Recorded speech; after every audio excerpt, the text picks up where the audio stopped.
नमस्कार मित्रों, स्वागत है आपका हमारे हिंदी यूट्यूब चैनल भक्ति में ही शक्ति है में। आज के इस वीडियो में हम लोग बात करेंगे कि भगवान कृष्ण पर जरासंध ने 17 बार प्रहार किया था, लेकिन भगवान कृष्ण ने उसे 17 बार हराया और लेकिन उसे मारा नहीं, उसका वध नहीं किया। आखिर भगवान कृष्ण ने उसे 17 बार क्यों जिंदा छोड़ दिया, आज इसी के बारे में बात करेंगे। और चलिए फिर शुरू करते हैं। मित्रों, जरासंध श्री कृष्ण के मामा कंस का ससुर था। जब भगवान कृष्ण ने कंस का वध किया था, उसके बाद जरासंध को बहुत ज़्यादा गुस्सा आया और उसने गुस्से में आकर यह फैसला किया कि वह भगवान कृष्ण का वध कर देगा। फिर उसके बाद जरासंध ने भगवान कृष्ण से बदला लेने के लिए अपनी सेना तैयार करना शुरू कर दिया। वह अन्य देश के राजाओं के साथ संधि करने लगा और उन्हें भी अपने साथ शामिल कर लिया, जो भगवान कृष्ण को पसंद नहीं करते थे। और फिर जरासंध ने भगवान कृष्ण की नगरी द्वारका की तरफ अपनी सेना लेकर बढ़ गया और उसने एक एक करके 17 बार भगवान कृष्ण पर आक्रमण किया और उन्हें मारने की कोशिश की। हर बार कृष्ण उसकी सेना को खत्म कर देते थे और जरासंध को जीवित छोड़ देते थे। मतलब यह कहने का है मित्रों कि भगवान कृष्ण पर जब उसने पहली बार प्रहार किया, आक्रमण किया, तो भगवान कृष्ण ने उसकी सेना को खत्म कर दिया। उसके बाद उसे जिंदा छोड़ दिया। फिर वो जाता और लोगों को इकट्ठा करता और सेना को इकट्ठा करता, जो लोग भगवान कृष्ण को पसंद नहीं करते थे, इकट्ठा करता। फिर वो दूसरी बार आया, तीसरी बार आया, ऐसे उसने 17 बार अलग अलग लोगों को इकट्ठा करके आक्रमण किया। और फिर जब 17 बार के बाद भगवान कृष्ण ने जरासंध को मारने के लिए योजना बनाई। एक वक्त आया जब युधिष्ठिर ने राजसूय यज्ञ कराना चाहा। राजसूय यज्ञ कराने के लिए ये जरूरी है कि वो राजा एक शासक माना जाए और देश के राजा भी उसे शासक के तौर पर माने। युधिष्ठिर जानते थे कि जरासंध उसे शासक के तौर पर कभी भी स्वीकार नहीं करेगा, इसलिए युधिष्ठिर ने भगवान कृष्ण से संपर्क किया। कृष्ण ने भीम और अर्जुन को अपने साथ लेकर और ब्राह्मण का भेष बनाकर मगध चलने के लिए कहा।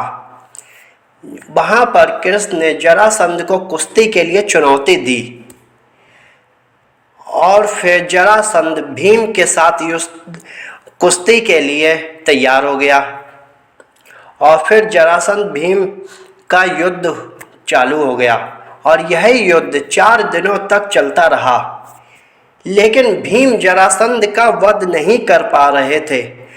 तब भगवान कृष्ण ने एक पत्ते की मदद लेकर भीम को बताया कि इसका वध कैसे करना है।